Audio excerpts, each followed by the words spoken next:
the water of Lake Echo never truly settles. Even on the calmest days, when the surface appears glass-like and undisturbed, something beneath the depths continues to move. The locals say it's because the lake has no true bottom. Others claim it's because of what the lake has swallowed over the years. July 1997. Summer had descended upon the small town of Millbrook, Pennsylvania, bringing with it the kind of heat that clings to your skin and follows you indoors. The kind of heat that drives people to water. And in Millbrook there was only one body of water worth visiting, Lake Echo. For the Harrington family, Lake Echo represented something of a tradition. Every summer since returning from his final tour in Desert Storm, Thomas Harrington would load up the family's Ford Explorer and make the 40-minute drive from their suburban home to the secluded northern shore of the lake. It was their special place, away from the crowds that gathered at the public beaches on the southern end. Thomas, age 42, had purchased a modest cabin on the lakefront in 1995, but it wasn't much, just 2 bedrooms, a small kitchen, and a living area, but it was theirs. The place where Thomas, his wife Rebecca, age 39, and their 2 children, Ellie, 15, and James, 12, could escape the routines of everyday life. But on July 17, 1997, the Harrington family vanished without a trace. They were good people, recalled Nancy Weldon, who owned the general store where the Harringtons would stock up on supplies before their weekend trips to the lake.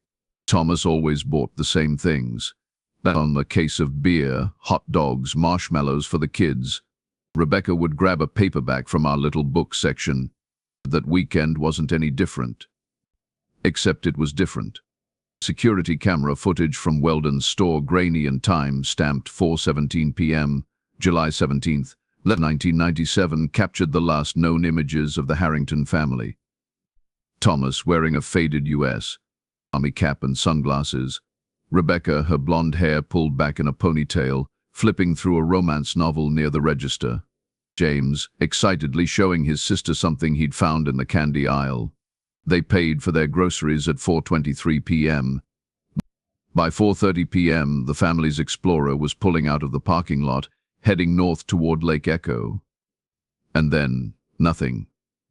The Harringtons were not reported missing until Monday, July 21st, when Thomas failed to show up for his shift at Millbrook Manufacturing, where he worked as a floor supervisor. Rebecca, a part-time nurse at Millbrook General Hospital, had been scheduled for the weekend shift.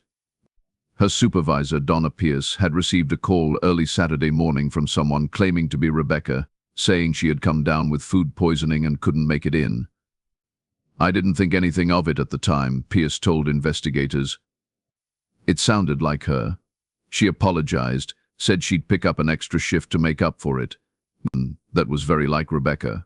Always responsible."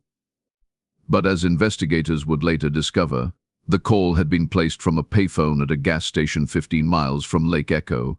Security footage from the gas station was reviewed, but the payphone was just out of frame. To this day, no one knows who made that call. When local police arrived at the Harrington home on Monday afternoon, they found nothing out of place. The mail had piled up in the box. The family's second car, a Honda Civic, was parked in the garage. A neighbor had been asked to feed their cat, but reported that the Harringtons hadn't specified when they would return. "We all just assumed they were taking a longer vacation," said Gregory Palmer, who lived next door to the Harringtons for over a decade. "Tom had been working a lot of overtime. We figured they deserved a break." Police contacted the Lake Echo Ranger Station, and Ranger Scott Devlin drove out to the Harrington cabin. What he found would become the first piece in a decades-long mystery. The cabin was unlocked, Devlin noted in his initial report. Groceries were put away in the kitchen. Beds were made. Thomas Harrington's wallet and keys were on the kitchen counter, alongside Rebecca Harrington's purse. Their vehicle was parked outside. The family's boat, a 24-foot pontoon, was missing from the dock. The immediate assumption was that the family had taken the boat out onto the lake and met with some kind of accident. Lake Echo, despite its popularity as a recreation spot, had claimed lives before. Its unusual depth parts of the lake plunged to over 300 feet and unpredictable currents made it dangerous for inexperienced boaters. But Thomas Harrington was far from inexperienced. He had grown up near Lake Erie and had been navigating boats since he was a teenager. Furthermore, weather reports from July 17th through July 20th indicated calm conditions. There had been no storms, no high winds, nothing that would have endangered even a novice boater. A search and rescue operation was launched immediately. Boats combed the lake's surface, while divers explored the shallower regions. Helicopters from the state police surveyed the entirety of Lake Echo and the surrounding forest. The Harringtons' pontoon boat was nowhere to be found. For 3 weeks, the search continued. The story made national news, with headlines questioning how an entire family could simply vanish on a calm summer day. Theories ranged from the plausible to the absurd. Some suggested the family had staged their disappearance to escape debts, and though financial records showed the Harringtons were comfortably middle class with no significant financial troubles, others pointed to Thomas's military background, suggesting he might have made enemies during his service. One particularly persistent rumor involved a supposed lovers' quarrel. An anonymous caller to the Millbrook Police Department claimed that Rebecca Harrington had been having an affair with a doctor at the hospital where she worked. The caller suggested that Thomas had discovered the affair and done something terrible to his family before taking his own life. The investigators looked into the claim and found it baseless. Rebecca's colleagues described her as devoted to her husband and children. The doctor in question had been in Seattle at a medical conference during the weekend the Harringtons disappeared. As summer turned to fall, the search was officially scaled back, and the case remained open, but active investigation dwindled. The Harrington family joined the ranks of America's missing persons faces on flyers, names in databases, subjects of occasional true crime blog posts and podcast episodes. Years passed. The Harrington home was eventually sold. Their possessions were divided among relatives. Their cabin on Lake Echo remained empty, a silent monument to the family that had vanished. And there the story might have ended, fading into the background noise of unsolved mysteries that dot America's landscape, were it not for what happened in October 2023. 26 years after the Harrington family disappeared, Lake Echo's water level dropped to a historic low following months of drought. Areas of the lake bed that had been submerged for decades were suddenly exposed. And on October 12, 2023, a hobby photographer named Will Kennedy was capturing images of the drought-ravaged landscape when his drone spotted something unusual embedded in the mud of a newly exposed cove on the eastern shore of the lake. At first, I thought it was just debris, Kennedy later told reporters. But when I looked at the footage more closely, I realized it was the remains of a boat. I called the authorities immediately. Local police arrived at the location Kennedy had identified and found the severely degraded hull of a pontoon boat, partially buried in the dried mud. The registration numbers, though faded, matched those of the Harrington family's missing vessel. The discovery sparked a renewed investigation.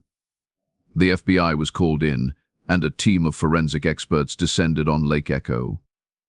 The boat was carefully extracted from the mud and transported to a secure facility for examination. What they found inside would change everything investigators thought they knew about the Harrington family's disappearance. The first oddity was the location of the boat. The cove where it was discovered was in a remote part of Lake Echo, far from the usual boating paths and nearly 5 miles from the Harrington cabin. It was nestled against a rocky outcropping, hidden from view unless you were specifically searching that area or unless the water level dropped dramatically, and as it had in 2023.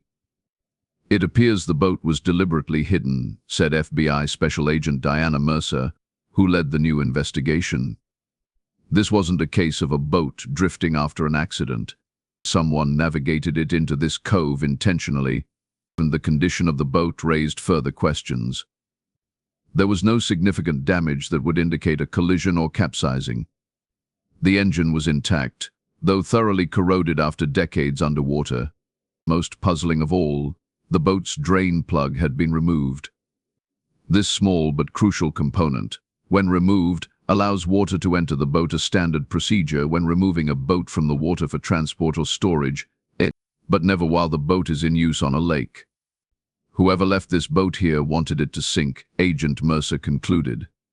They removed the drain plug and likely weighed down the boat with rocks to speed up the process. Once the boat filled with enough water, it would have sunk to the bottom of the cove. If not for the drought, it might have remained hidden forever. But the most disturbing discovery came when forensic technicians began examining the interior of the vessel. Despite 26 years of water damage, they found traces of blood on the boat's vinyl flooring. Advanced DNA testing confirmed it belonged to Thomas Harrington. More disturbingly, a bullet was found embedded in the boat's central console. Ballistics experts determined it was a .38 caliber round, fired from a revolver. The angle suggested it had been fired from the rear of the boat toward the front, where the steering console was located. Someone had shot at and possibly hit Thomas Harrington while he was operating the boat. No weapon was found on or near the vessel. No human remains were discovered in the immediate vicinity of the boat. The absence of bodies only deepened the mystery. If Thomas Harrington had been shot on the boat, what happened to him afterward? What happened to Rebecca and the children? The discovery of the boat transformed the narrative of the Harrington family disappearance. What had long been considered a tragic accident, or, at worst, a case of familial murder-suicide, now clearly involved foul play by an outside party. Investigators returned to the original case files with fresh eyes. They re-interviewed surviving witnesses and explored angles that had been dismissed in 1997. Old evidence was re-examined using modern technology. And slowly, a new timeline began to emerge. The Harringtons had arrived at their cabin around 5:15 p.m. on Thursday, July 17, 1997, based on a call Thomas made to his mother from the cabin's landline at 5:22 p.m.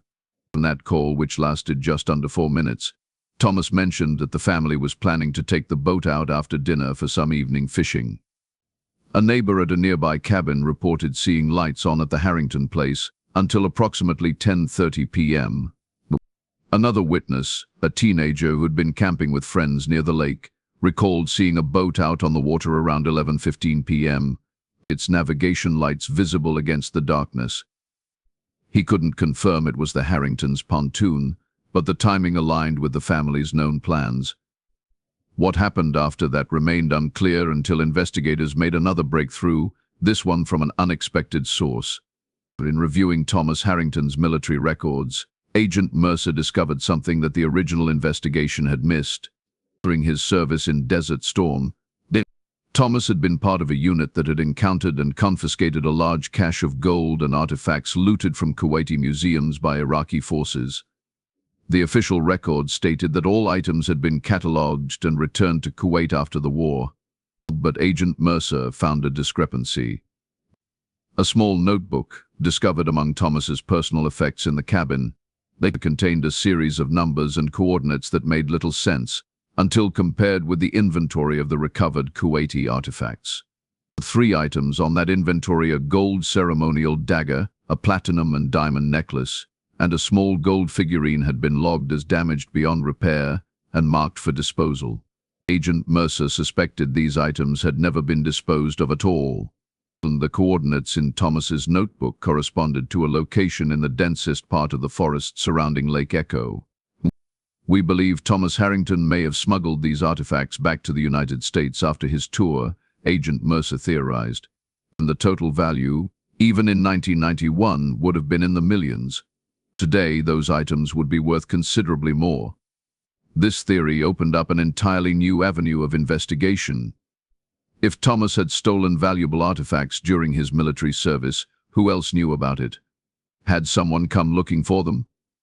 Was this connected to the family's disappearance?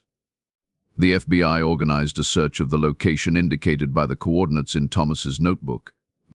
On November 3, 2023, in a remote section of forest 3 miles from the eastern shore of Lake Echo, they found a metal box buried 2 feet underground.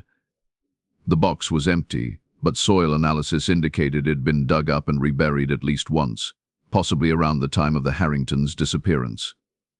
The investigation took another turn when Agent Mercer's team discovered that one of Thomas Harrington's former unit members, a man named Victor Kessler, had been living in a town just 30 miles from Millbrook in 1997. Kessler had served with Thomas in the same operation where the Kuwaiti artifacts were recovered. After leaving the military, Kessler had bounced between jobs before dropping off the grid entirely in late 1997. "We are working on the theory that Kessler knew about the artifacts," Agent Mercer explained. "Perhaps he helped Thomas smuggle them back, or perhaps he discovered what Thomas had done. Either way, we believe Kessler may have confronted Thomas about the artifacts on that night in July 1997. But if Kessler had killed Thomas over the artifacts, what happened to Rebecca and the children? Were they collateral damage, or was there something else at play?" The investigation uncovered another crucial piece of information when they re-examined Rebecca Harrington's phone records from 1997. In the weeks leading up to the family's disappearance, Rebecca had made several calls to a lawyer who specialized in divorce proceedings. She had also withdrawn $4,000 from the couple's joint savings account, a significant sum, in 1997, and deposited it into a newly opened account in her name only. Was Rebecca planning to leave Thomas? Did she discover his secret? Or was she somehow involved in his smuggling operation? The case grew more complex when investigators learned that Victor Kessler had been seen in the company of a woman matching Rebecca's description at a motel in Ohio 2 weeks before the family's disappearance. A former clerk at the motel, tracked down in 2023, remembered them because they had paid in cash and seemed nervous, like they didn't want to be recognized.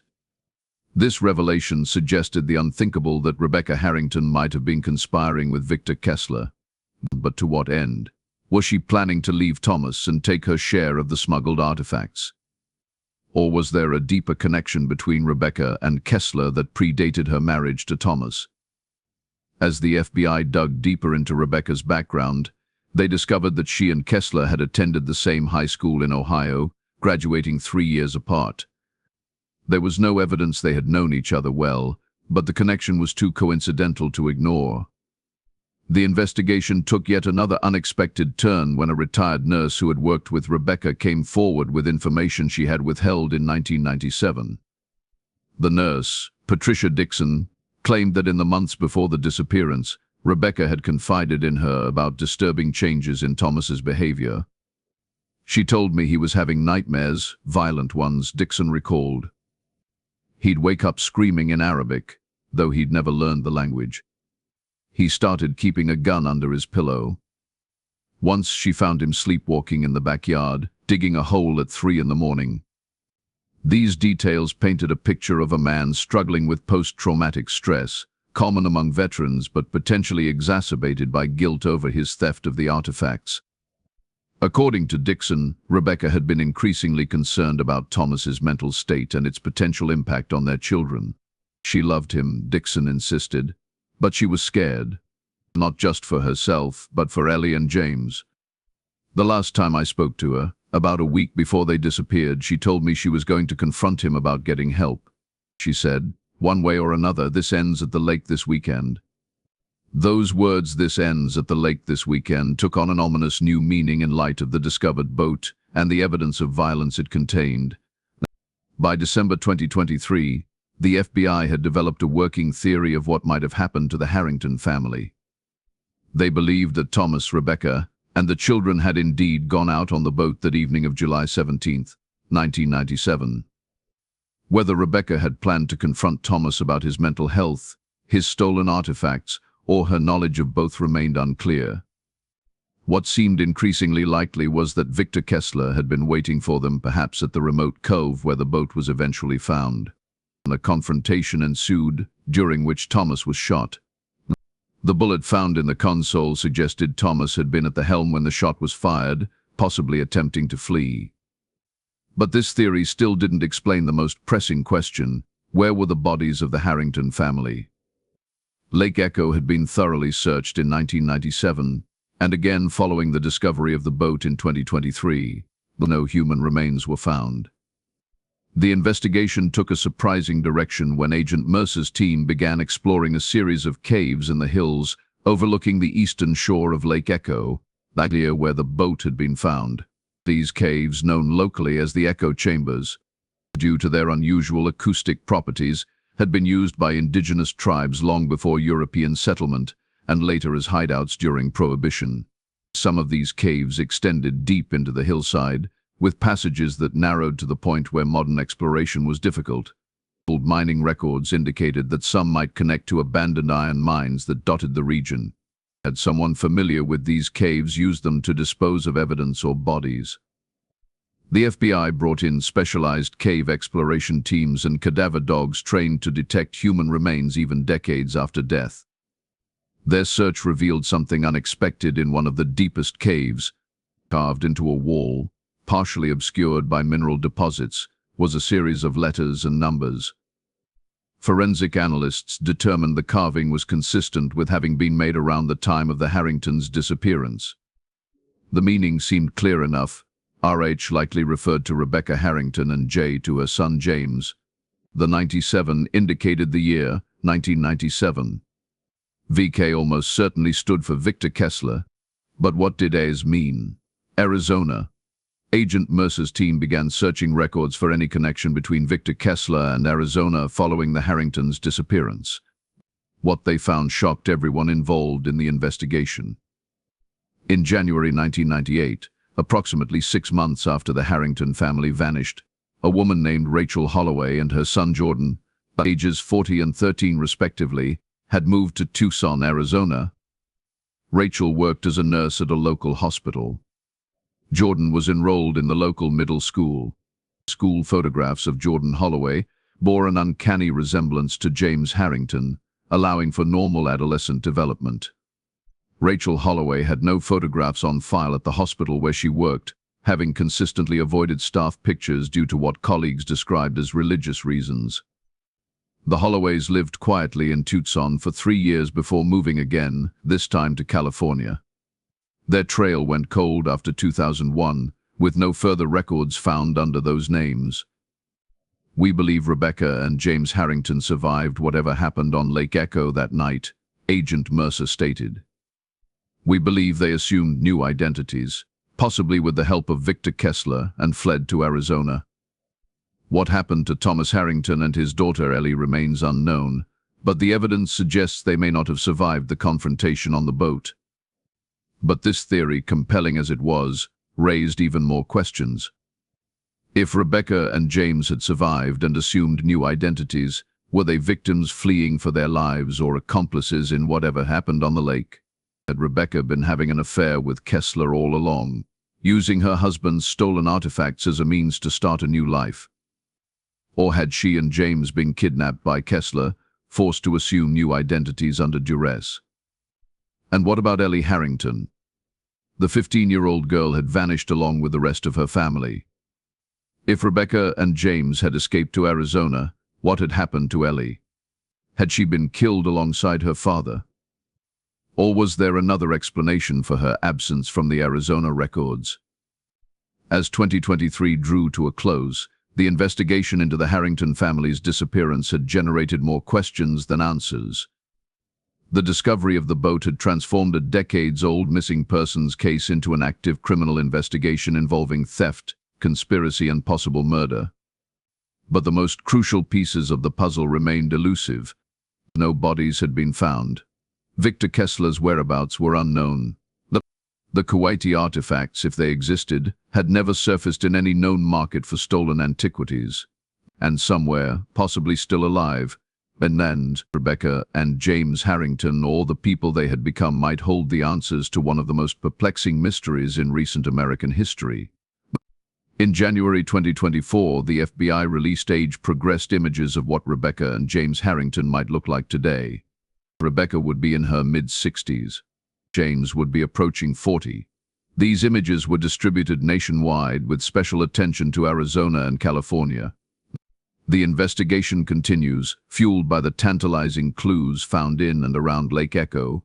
Agent Mercer and her team remain committed to solving the case, to finally answering the question that has haunted Millbrook for over 2 decades. What really happened to the Harrington family on that summer night in 1997?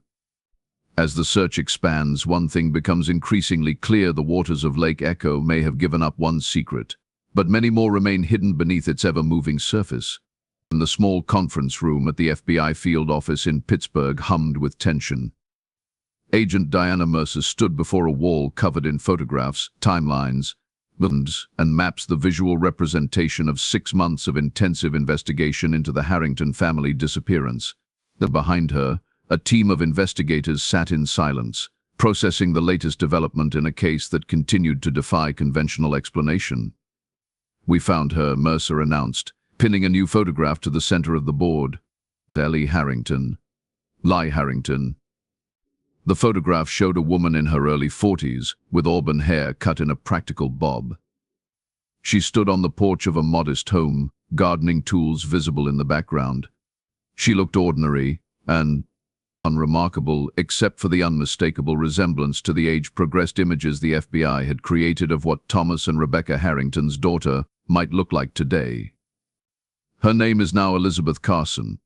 She lives in Flagstaff, Arizona, works as a high school biology teacher, never married, no children, keeps to herself according to neighbors, no social media presence, no digital footprint beyond basic employment and tax records. Agent Mercer paused, allowing the information to sink in. The discovery of Ellie Harrington alive, after all these years, had upended their working theories about what happened that night on Lake Echo. "We have had her under surveillance for 2 weeks. She follows a strict routine: work, home, occasional trips to the grocery store or library. No visitors, no suspicious contacts. If she's hiding something, she's doing it well." "Has she made any contact with the Rachel Holloway we believe to be Rebecca Harrington?" asked Agent Taylor, who had been tracking the Arizona lead. "No confirmed contact," Mercer replied. "But here's where it gets interesting. Every Sunday morning, Elizabeth Carson drives to a small cemetery on the outskirts of Flagstaff. She brings flowers, always yellow daffodils, and places them on an unmarked grave. Cemetery records show the plot was purchased in cash in 2002 by an E. Carson. No death certificate, no body on record. The implications hung in the air. An unmarked grave, tended weekly with ritualistic precision. A grave that, according to official records, should be empty.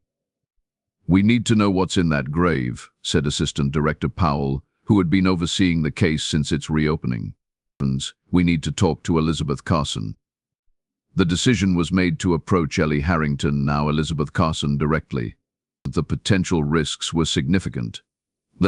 If she was indeed in hiding, confronting her might cause her to flee again. But the FBI team had spent months chasing shadows and theories. They needed answers, and Elizabeth Carson was the first solid link to the Harrington family they had found. On April 17, 2024, almost 27 years after the Harrington family vanished, Agent Mercer knocked on the door of a blue single-story house in a quiet Flagstaff neighborhood. The woman who answered matched the surveillance photos perfectly. Her expression remained neutral as Mercer identified herself as FBI, but her hand tightened almost imperceptibly on the doorframe. "Elizabeth Carson?" Mercer asked, though she already knew the answer. "Yes," the woman replied, her voice steady. "How can I help you?" "We'd like to talk to you about Lake Echo." 3 simple words, Lake Echo, but their effect was immediate and profound. The color drained from Elizabeth's face. For a moment she seemed unable to speak. Then, without a word, she stepped back from the door, inviting the agents inside. The interior of the house was clean and modestly furnished. Bookshelves lined the walls, filled with texts on biology, botany, and natural history. No family photographs were visible. No personal mementos that might hint at a life before Flagstaff. Elizabeth led them to a small kitchen table and sat down, her movements mechanical, as if operating on autopilot. "I have been expecting you," she said finally. "For 27 years I have been expecting you. I just didn't think it would take this long." What followed was a 5-hour interview that would reshape everything investigators thought they knew about the Harrington family disappearance. Elizabeth Carson, once Ellie Harrington, spoke calmly, methodically recounting the events of July 17, 1997, with the detached precision of someone who had replayed the memories countless times. "We went out on the boat after dinner," she began. "It was Dad's idea. Mom didn't want to go. She said it was too late, that James and I should get to bed. But Dad insisted. He said the fish would be biting at dusk. He always got his way." According to Elizabeth, Thomas Harrington had been acting strangely in the weeks leading up to their lake trip. He was paranoid, checking the locks multiple times each night, scanning the street before retrieving the mail. He had purchased a handgun, a .38 revolver, and kept it locked in a safe in his bedroom closet. He told Mom it was for protection, Elizabeth recalled.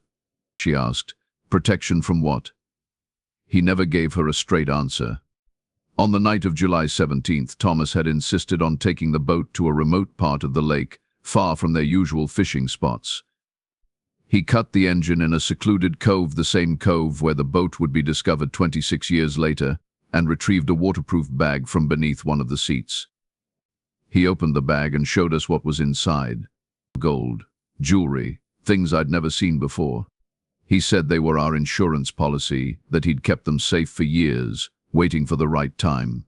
Mom was furious. She called him a thief. They started arguing. The argument escalated quickly. Rebecca accused Thomas of putting the family at risk. Thomas insisted he had done it for them, to secure their future. 15-year-old Ellie and 12-year-old James huddled together at the front of the boat, frightened by the intensity of their parents' fight. "That's when we heard the other boat," Elizabeth continued. It approached without lights. Dad reached for something under his seat, his gun, I think. Mom screamed at him to stop, and then everything happened so fast. The shot rang out from the approaching boat, and Thomas was hit in the shoulder. He fell back but managed to start the pontoon's engine. As he attempted to maneuver away, the other boat rammed them from the side. 2 men boarded their pontoon. One Elizabeth recognized immediately, Victor Kessler, her father's former military comrade who had visited their home several times over the years. Kessler grabbed the bag with the gold. Dad lunged at him, and they struggled. The gun went off again. Dad fell into the water. There was so much blood. Kessler's accomplice held Rebecca, Ellie, and James at gunpoint while Kessler searched the boat. He kept asking Mom where the rest was. "Where's the rest of it, Becky?" Over and over. She told him that was everything, that Dad never told her about anymore. He hit her. James tried to help her, and the other man knocked him down. What happened next, according to Elizabeth, was a chaotic blur of violence and desperate decisions. Kessler, convinced there were more artifacts hidden somewhere, forced Rebecca to return to the cabin with him. His accomplice stayed behind with the children on the damaged pontoon. Mom made Kessler promise not to hurt us if she cooperated. She looked at me before they left in the other boat. She mouthed something, "Run," and then they were gone. Left alone with Kessler's accomplice, whom Elizabeth described as a nervous young man, possibly in his early 20s, the children waited in terror. James was bleeding from a head wound. The pontoon was taking on water, listing to one side where the other boat had rammed it. The guy kept looking back toward shore, like he was waiting for a signal. He wasn't paying attention to us. I told James we had to jump, it was our only chance. He was scared, but he trusted me. The siblings slipped over the side of the boat farthest from their captor. The cold water of Lake Echo shocked their systems, but adrenaline kept them moving. They swam underwater as far as they could, surfacing only when their lungs burned for air. Behind them they heard shouting, then a gunshot, and a bullet hit the water near them. We kept swimming. James was struggling, he was smaller than me and hurt. I pulled him along. We headed for the far shore, away from our cabin. We knew we couldn't go back there. The children eventually reached the eastern shore of Lake Echo, in a remote area thick with forest. Exhausted and terrified, they hid in the underbrush, listening as boats with searchlights combed the lake throughout the night. We heard men shouting. Kessler's voice, and they were looking for us. We stayed hidden until morning. At dawn, the siblings made a decision that would shape the rest of their lives. They couldn't go home. Kessler would look for them there. They couldn't go to the police as the daughter of a military man. Ellie had absorbed her father's occasional mistrust of authorities. Instead, they would run. We walked all day through the forest. James was weak. His head had stopped bleeding, but he was feverish. When we reached a road, I flagged down a trucker. I told him we'd been camping with our uncle and got separated. He gave us a ride to the next town. From there, the children used money James had in his pocket, about $40, to take a bus to Pittsburgh. Ellie, despite being only 15, had always been resourceful and mature for her age. She had also been paying attention during her father's increasingly paranoid conversations in the months before his death. Dad had talked about going off the grid a few times. He mentioned friends who could help get new identities, new papers. I remembered a name he mentioned: Frank Walsh in Pittsburgh. I found him in the phone book. Frank Walsh, a former military contractor with connections in document forgery, was initially reluctant to help 2 underage runaways. But when Ellie mentioned Thomas Harrington and explained what had happened at the lake, Walsh's demeanor changed. He knew about the artifacts. He said Dad had contacted him a few weeks earlier, asking about setting up new identities for the whole family. Dad was planning to run. He knew Kessler was coming for him. But Walsh provided the children with temporary identification and a place to stay while he arranged more permanent documents. During this time, James's condition worsened. But the head injury had caused internal bleeding. Walsh, unwilling to risk taking the boy to a hospital where questions would be asked, brought in a doctor he knew who worked off the books. The doctor did what he could, but James needed surgery. Real medical care. Walsh was going to take him to a hospital the next morning, using fake names. But James didn't make it through the night. Elizabeth's voice broke for the first time during her account. Tears filled her eyes as she described holding her brother as he slipped away, unable to get him the help he needed because of their desperate circumstances. He was 12 years old. He died because I was too scared to go to the police, because I thought running was our only option. With James gone, Ellie now using the name Elizabeth had to decide her next move. Walsh offered to help her start a new life far from Pennsylvania. He suggested Arizona, where he had contacts who could help integrate her into a community with minimal questions. I agreed, but first I needed to know what happened to Mom. Walsh had connections. He found out that Kessler and his partner had forced her to reveal where the rest of the artifacts were hidden in that metal box in the woods the FBI found. After that, they killed her. Her body was never found. Elizabeth paused, collecting herself before continuing. Walsh helped me get to Arizona, set me up with a foster family who were part of his network, people who took in kids who needed to disappear. I finished high school, went to college, became a teacher, built a life. But I never stopped looking over my shoulder. The most disturbing part of Elizabeth's account came next. In 2002, 5 years after fleeing Lake Echo, she was shopping at a market in Flagstaff when she saw a familiar face, Victor Kessler. He didn't see her, but the encounter terrified her. She dyed her hair, changed her appearance, and purchased a burial plot under her name. It was insurance, she explained. If Kessler ever came looking for me, I wanted there to be a grave with my name on it. I wanted him to think I was dead. The unmarked grave she visited weekly wasn't empty, however. But in a final act of devotion to her lost family, Elizabeth had arranged for Walsh to transport her brother's remains from Pittsburgh to Flagstaff. James is buried there. I couldn't let him lie in an unmarked grave in Pittsburgh. That he deserved better. Every Sunday I bring him daffodils. They were his favorite. Elizabeth's account answered many questions about the Harrington family's fate, but it also raised new ones. What had happened to Victor Kessler after that night in 1997? What about his accomplice? And perhaps most intriguingly, what about the woman known as Rachel Holloway, who had moved to Tucson in 1998 with a boy matching James Harrington's age? When shown photographs of Rachel Holloway from hospital records in Tucson, Elizabeth was shocked. "That's not my mother," she said definitively. "I have never seen that woman before." The discovery that Rachel Holloway was not Rebecca Harrington introduced yet another layer of complexity to the case. If not Rebecca, who was this woman? And why was she traveling with a boy who resembled James Harrington? Was she working with Kessler? Was the boy an unrelated child used as cover? Or was there an even more sinister explanation? Following the interview with Elizabeth Carson, the FBI obtained a warrant to exhume the unmarked grave in Flagstaff. The remains found there were indeed those of a young boy, approximately 12 to 13 years old. DNA testing confirmed what Elizabeth had claimed: the grave contained the remains of James Harrington. The cause of death was consistent with Elizabeth's account: blunt force trauma to the head resulting in intracranial hemorrhage. The boy had not received proper medical treatment for his injury, leading to his death.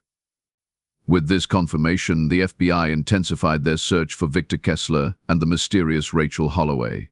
Records indicated that Rachel and her supposed son Jordan had lived in Tucson until 2001, then moved to San Diego. From there, the trail went cold until 2007, when a woman matching Rachel's description applied for a passport under the name Margaret Wilson in Denver, Colorado. The passport application included a photograph that, when analyzed using facial recognition software, showed a 92% match to Rachel Holloway. The application listed her occupation as nurse and her place of birth as Dayton, Ohio, the same city where Rebecca Harrington had grown up.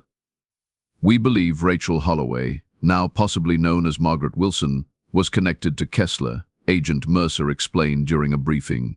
She may have been his accomplice or partner. The boy who posed as her son was likely not James Harrington, but another child used to strengthen their cover story. As for Kessler himself, the FBI discovered that he had been living under the name Vincent King in various locations across the southwestern United States. Financial records showed irregular but substantial cash deposits into accounts under this name between 1997 and 2010, that possibly indicating the gradual selling of the stolen artifacts. In 2010, Vincent King purchased a remote property outside Sedona, Arizona, where he appeared to live in seclusion until 2018. After that, all records ceased. No death certificate was filed, and no property transfers were recorded. It was as if Vincent King Victor Kessler had simply vanished. The investigation took another unexpected turn when forensic analysts, examining soil samples from the area where the Harringtons' pontoon boat had been found, they discovered microscopic gold particles consistent with the composition of Kuwaiti artifacts from the era of the Gulf War. This suggested that at least some of the stolen items had been on the boat during the confrontation. Additional evidence came from an unlikely source, a fishing guide named Harold Weathers who had worked on Lake Echo since the 1980s. In 1997, Weathers had been questioned briefly by local police, but had provided no useful information. In 2024, when approached by the FBI, his story changed. "I saw something that night," Weathers admitted. "I was out on the lake, night fishing. I wasn't supposed to be there after dark, so when the cops came around asking questions, I kept my mouth shut." According to Weathers, he had observed a pontoon boat and a smaller motorboat in the Eastern Cove around midnight on July 17, 1997. He heard what sounded like an argument, then a gunshot. Concerned but unwilling to get involved, he had moved his boat to a different area of the lake. About an hour later, I saw the smaller boat heading back toward the public dock. 2 people on board, a man and a woman. The man was Kessler. I recognized him because he'd hired me as a guide earlier that summer. And the woman I didn't know. Weathers' testimony provided the first independent corroboration of Elizabeth's account. It also introduced a new element, a woman accompanying Kessler on the night of the attack. Could this have been the same woman who later assumed the identity of Rachel Holloway? Armed with this new information, the FBI expanded their search. They released age-progressed images of Victor Kessler and the woman known as Rachel Holloway Margaret Wilson to the public, along with a detailed account of the Harrington case. The response was immediate and overwhelming. Late tips flooded in from across the country. Most were dead ends, but one stood out. A real estate agent in Santa Fe, New Mexico recognized the woman as a client who had purchased a property in 2019 under the name Eleanor Kingsley. Surveillance of the Santa Fe property confirmed that Eleanor Kingsley matched the age-progressed images of Rachel Holloway. She lived alone in a high-end gated community and worked as a consultant for medical training programs at a local hospital. On June 12, 2024, FBI agents arrested Eleanor Kingsley as she returned home from work. A search of her residence revealed multiple identification documents under different names, over $200,000 in cash, and a safe containing gold jewelry consistent with Kuwaiti design from the pre-Gulf War era. Most damning of all, agents found a burner phone with only one contact labeled simply V and a series of text messages discussing keeping an eye on the teacher in Flagstaff. Eleanor Kingsley was, in fact, Vanessa Drake, a former military contractor who had worked with both Thomas Harrington and Victor Kessler during Desert Storm. She had been Kessler's accomplice in the theft of the Kuwaiti artifacts and his partner in the attack at Lake Echo. The boy who had posed as Jordan Holloway was her nephew, used to strengthen their cover story as they moved around the country, selling the stolen artifacts piece by piece. Under interrogation, Drake revealed that Kessler had died of natural causes, a heart attack, in 2018 at the property near Sedona. Fearing that an official death record might somehow reopen the investigation into their past, she had buried him on the property and assumed control of their remaining assets. Victor was obsessed with finding the girl, Drake told investigators. He was convinced she had taken some of the artifacts before she ran. He never believed they were all in that box in the woods. According to Drake, Kessler had spotted Elizabeth in Flagstaff in 2002, just as Elizabeth had claimed. He had been tracking her ever since, waiting for her to lead him to the non-existent additional artifacts. After his death, Drake had continued the surveillance, unable to let go of the possibility that more treasures remained hidden. It was never about the money, not really, Drake said. It was about winning. Victor couldn't stand the idea that a 15-year-old girl had outsmarted him, that she was out there somewhere, living her life, while he was always looking over his shoulder.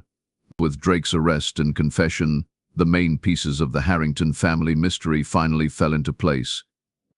Thomas had been killed during the confrontation on the boat, his body likely disposed of in the depths of Lake Echo. Rebecca had been forced to reveal the location of the hidden artifacts, then murdered her remains, according to Drake, buried in a remote area of the forest surrounding the lake. James had died from injuries sustained during the attack, later buried by his sister in the unmarked grave in Flagstaff. And Ellie, now Elizabeth, had spent 27 years in hiding, building a new life while carrying the weight of that terrible night. In July 2024, almost exactly 27 years after the Harrington family's disappearance, a memorial service was held on the shores of Lake Echo. Elizabeth Carson attended, surrounded by FBI agents who had worked on the case, and a few elderly residents of Millbrook who remembered the Harrington family. The remains of Thomas and Rebecca Harrington were never found, despite extensive searches based on information provided by Vanessa Drake. Lake Echo, with its unusual depths and currents, had kept its secrets well. Drake was charged with multiple counts of murder, kidnapping, theft, and conspiracy. She pleaded guilty to avoid the death penalty and was sentenced to life in prison without the possibility of parole. As part of her plea agreement, she provided detailed information about the stolen artifacts, many of which were recovered from safety deposit boxes and storage units across the southwestern United States. For Elizabeth Carson, the resolution of the case brought a measure of peace but also opened old wounds. After nearly 3 decades of living in fear, constantly looking over her shoulder, she now faced the challenge of reclaiming her identity as Ellie Harrington while honoring the life she had built as Elizabeth Carson. "I don't know who I am anymore," she confessed to Agent Mercer during their final meeting. "I have been Elizabeth longer than I was ever Ellie. But Ellie is who my parents knew. Ellie is who James loved." In the aftermath of the case, Elizabeth made the difficult decision to remain in Flagstaff. Her students, colleagues, and the life she had built there represented a kind of stability she was unwilling to surrender. She legally changed her name to Elizabeth Harrington Carson, acknowledging both her past and her present. The stolen Kuwaiti artifacts, recovered during the investigation, were formally returned to Kuwait in a ceremony attended by diplomats and military officials. Some items, however, remained missing, either sold years earlier through black market channels or hidden in locations that died with Victor Kessler. Lake Echo, once a popular recreation spot, had become quieter over the years, as the mystery of the Harrington family cast a shadow over its waters. With the case resolved, some locals hoped tourism might return to pre-1997 levels. Others felt the lake would always carry an air of tragedy, a sense of unease that no amount of time could fully dispel. For the FBI, the Harrington case represented both a triumph and a sobering reminder of how easily people could disappear, how completely lives could be erased and rewritten. The 27-year gap between the family's disappearance and the resolution of the case highlighted the persistent power of secrets, the long reach of guilt, and the enduring nature of a survivor's determination. "In all my years with the Bureau, I have never seen anything quite like this," Agent Mercer remarked during the final press conference. "It's a testament to human resilience, to Elizabeth's courage in the face of unimaginable trauma. It's also a stark reminder that justice, while sometimes delayed, can still be served." As for Elizabeth Harrington Carson, she continued to visit the cemetery on the outskirts of Flagstaff every Sunday, bringing yellow daffodils to her brother's grave. But now the grave had a proper headstone, bearing James Harrington's name and the simple epitaph, "Beloved brother, never forgotten." The waters of Lake Echo still never truly settle. Even on the calmest days, when the surface appears glass-like and undisturbed, something beneath the depths continues to move. The locals say it's because the lake has no true bottom. Others claim it's because of what the lake has swallowed over the years. Both might be right. Some secrets once submerged never fully resurface. Some truths, like bodies in the deepest parts of the lake, remain hidden despite our best efforts to recover them. And some mysteries, even when solved, leave questions that can never be fully answered. What were Thomas Harrington's final thoughts as he realized his past had caught up with him? What did Rebecca whisper to her daughter in those last moments on the boat? What might James have become had he lived? And what kind of peace can Elizabeth find, having survived when the rest of her family did not?